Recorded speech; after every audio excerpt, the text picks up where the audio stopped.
Insane teen school shooters reacting to death sentences. Prepare to embark on a chilling adventure, crime aficionados. Today we'll delve into the enigmatic realm of disturbed teenage school shooters and their responses to life-altering sentences. These accounts will blur the boundaries between the tangible and the unexplainable, leaving you wondering the intricacies of reality. Amidst the eerie narratives, our primary objective is to dissect the complexities of the human psyche. Get ready for an unforgettable expedition throughout the depths of the human mind. Are you prepared? Then commence on this captivating journey with Just Scary. On a peaceful afternoon in the suburban tranquility of Parkland, Florida, the world changed forever for the students and staff of Marjorie Stoneman Douglas High School on February 14, 2018. A harrowing shooting spree unfolded as 19-year-old Nicholas Kurz embarked on a rampage, leaving 17 lives lost and 17 others wounded. This tragic event etched its place as the deadliest high school shooting in U.S. history, eclipsing even the infamous 1999 Columbian High School massacre in Colorado.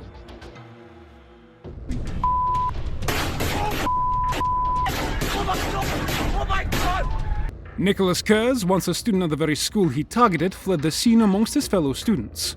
However, within an hour, law enforcement officers apprehended him in a nearby town.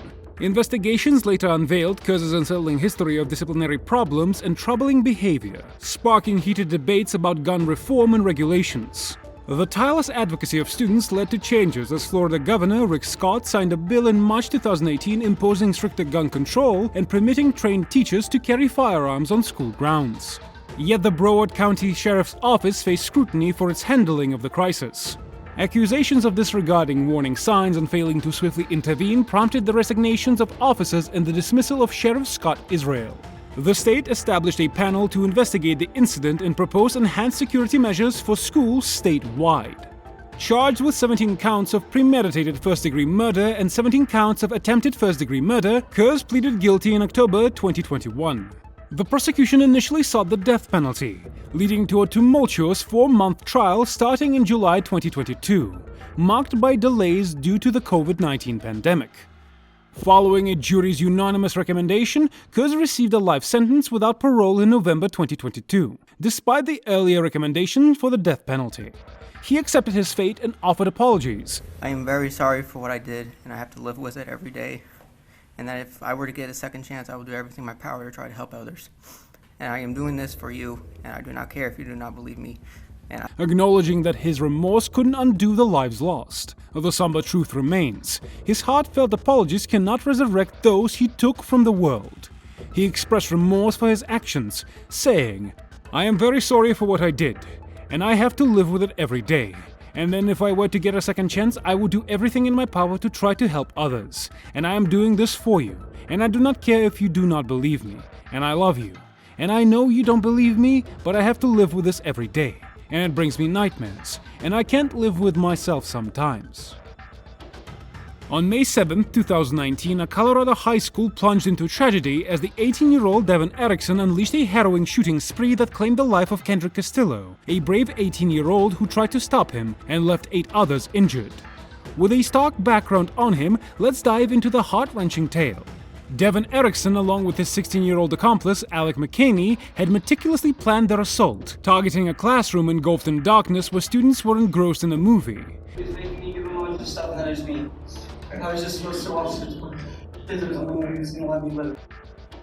Their sinister intentions were laid bare to maximize destruction.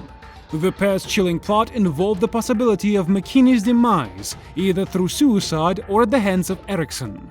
Well, that was quite tragic. Well, we're halfway through the video. Don't forget to subscribe to Just Scary and press the bell icon to never miss a video from us. However, amidst the chaos, the heroic acts of Kendrick Castillo, Joshua Jones, and Brenda Bailey, along with a security officer, brought the massacre to a halt. Erickson's gun jammed, giving these courageous individuals a window of opportunity to intervene.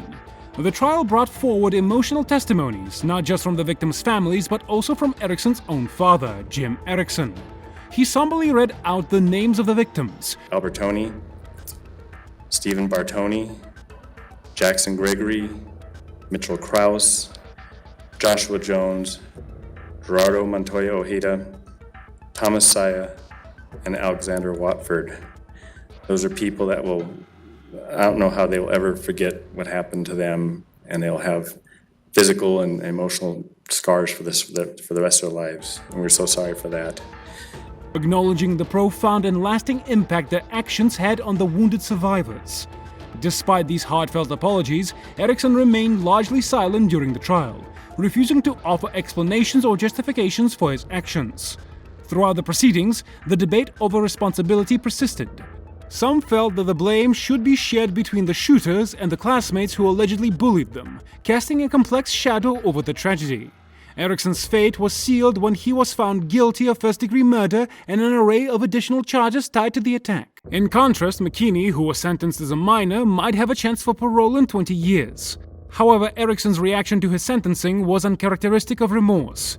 He remained stoic except when his father's love was testified in court. While the roots of bullying could potentially be explored as a contributing factor, the unwavering principle of justice prevailed. Ultimately, the rule of law stands as a steadfast pillar, reflecting a clear delineation between crime and punishment. On April 20, 2018, the echoes of tragedy resounded once again, this time in Ocala, Florida, as 19-year-old Sky Bush took a fateful step. His actions that day at Forest High School reverberated with haunting familiarity as he opened fire and wounded a fellow student. The date itself carried a grim significance, falling on the 19th anniversary of the infamous Columbian High School massacre in Colorado. Coincidentally, it coincided with a nationwide student walkout, a collective outcry against the scourge of gun violence. Bush concealed the shotgun in a guitar case, and when he brought it into the school, he went to the bathroom to put on a tactical vest and gloves before firing at a locker door.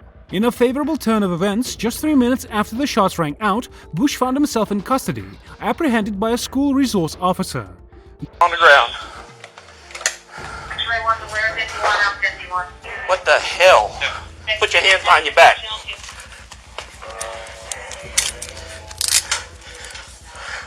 Details later emerged that he had concealed a shotgun within a guitar case, entering the school with ill intentions. Inside a restroom, he donned a tactical vest and gloves before firing at a locker door, a chilling act that echoed his internal turmoil. In the aftermath, Bush surrendered to a former teacher, revealing his motive: to be arrested due to his mental illness. Disturbing revelations about his past unveiled a grim narrative of neglect, violence, and mental struggles since his childhood. He expressed a chilling mix of frustration and desperation, recounting how he believed he was spiraling towards a breaking point. While his initial intent was to isolate himself from others to avoid causing harm, his life-altering decision took an alarming twist. A 17-year-old student found himself on the other side of the locker door, bearing the brunt of a bullet. Thankfully, fate intervened, and the injury wasn't fatal, yet the trauma lingered.